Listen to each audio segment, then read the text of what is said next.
पूरा सभ्य समाज आपको बधाई देने और आपके राज्याभिषेक में सम्मिलित होने के लिए यहां एकत्रित हुआ है। मैंने अपनी लंबी जीवन यात्रा में ऋषियों का ऐसा समूह कभी नहीं देखा।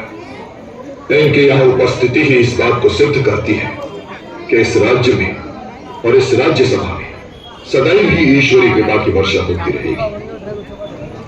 कि इस सभा में ही नहीं, पूरे त्रिलोक में यदुवंश शिरोमणि वासुदेव श्री कृष्ण के अतिरिक्त किसी और की अग्र पूजा हो ही नहीं सकती। और मैं ये इसलिए नहीं कह रहा हूं कि ये मुझे प्रिय है, ये मैं इसलिए भी नहीं कह रहा हूं कि मैं इनका भक्त हूं। क्या आप ये नहीं देख रहे कि भारतवर्ष के इन जनअवाते भक्तों के बीच में ऐसे प्रतीत हो रहे हैं मानो तारों के झुरमुट में चंद्रमा,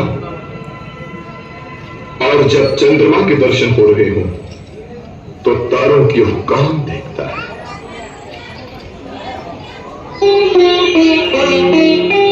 जब अग्रिम पूजा के हित माने भीष्म पितामह माधव को, जब अग्रिम पूजा के हित माने भीष्म पितामह माधव को, नकुल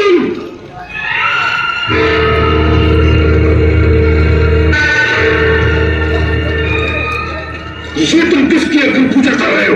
प्रिय शिशुपाल, तुम चुप रहो। और तुम ये भी मत समझना कि ये राजी महाराजी, ये महारथियों का पूरा समुदाय तुमसे डरकर तुम्हारे राष्ट्रीय यज्ञ में आया हुआ है।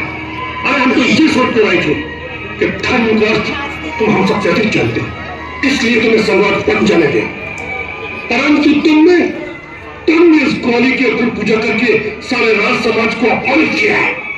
शिशुपाल, जब एक शब्द भी मुझे निकाला तो जान से मार डालूंगा।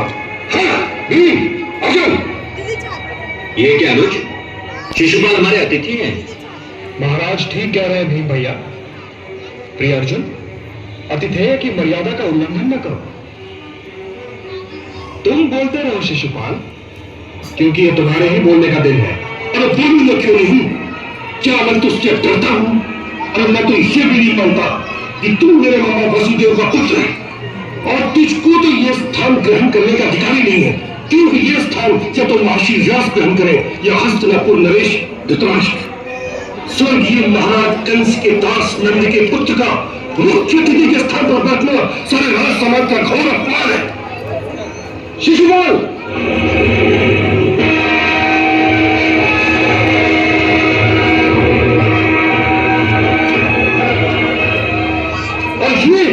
ये बलवादी भीष्म तो सचा गए। इनकी आजीवन ब्रह्मचर्य की प्रतिज्ञा भी ढोंग है। यदि ये प्रतिज्ञा ना भी करता तो भी ये वीरहीन, ये निस्सहाय, ये नपुंसक ब्रह्मचारी रहता। शिशुपाल, महादेव की सौगंध, यदि ये मेरे प्रिय युधिष्ठिर के राजसूय का समाधान होता तो मैं तेरी जीभ काट लेता। ये आपका अपमान नहीं कर रहा पितामह, ये मेरा अपमान कर रहा है। इसे बोलने दीजिए। अरे मुझे बोलने के लिए तेरी आज्ञा नहीं चाहिए, समझा? इस नपुंसक ने प्रस्ताव रखा और शापित पांडु के पुत्रों ने झट से स्वीकार कर लिया और ये उचक्कर उस स्थान पर बैठ गया जहां बैठने का साहस कोई भी दास पुत्र नहीं कर सकता। क्या ये द्रुपद से बढ़कर तुम्हारा हितैषी है? क्या ध्रुवाचार्य और कृपाचार्य से बड़ा आचार्य है? क्या ये दुर्योधन अश्वत्थामा और कर्ण से बड़ा योद्धा है? नहीं, न युधिष्ठिर है, न राजा और न आचार्य।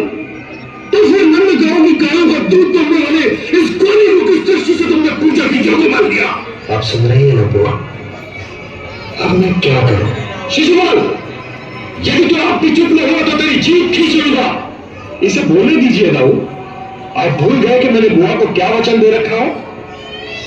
100 अपराधों तक मैं इसे अवश्य क्षमा करूंगा। तुम्हें क्षमा करना हो तो अवश्य क्षमा कर। मैं नहीं कर सकता।